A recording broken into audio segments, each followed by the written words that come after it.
Friend, कैसे हैं आप सब। स्वागत है आप सबके देहाती भोजपुरी लोकगीत चैनल पे। तो आज आप सबके बीच बहुत ही मजेदार नाच गीत सुनाऊंगी, तो वीडियो के एंड तक जरूर बने रहें। अगर चैनल पे नए हैं तो प्लीज चैनल को सब्सक्राइब करके मेरा सपोर्ट करें। कलमिया मामा के होटी को रवा राजा चिखाई हो दी तो ना। कलमिया मामा के होटी को रवा राजा चिखाई हो दी तो ना। 4 महीना राजा गर्मी के दिनवा, 4 महीना राजा गर्मी के दिनवा।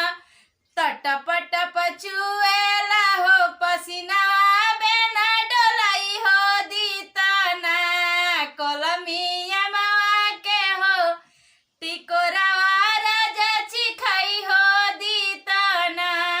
4 महीना राजा वर्षा के दिनवा, 4 महीना राजा वर्षा के दिनवा।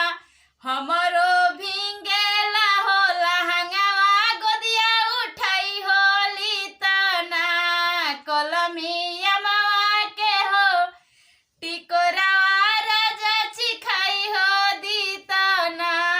4 महीना राजा जाड़ा के दिनवा, 4 महीना राजा जाड़ा के दिनवा। तो थर थर कापेला हो बदनवा, रजैया ओढ़ाई हो दी तो ना। कलमिया मामा के हो टिकोरावा राजा चिखाई होली तो ना।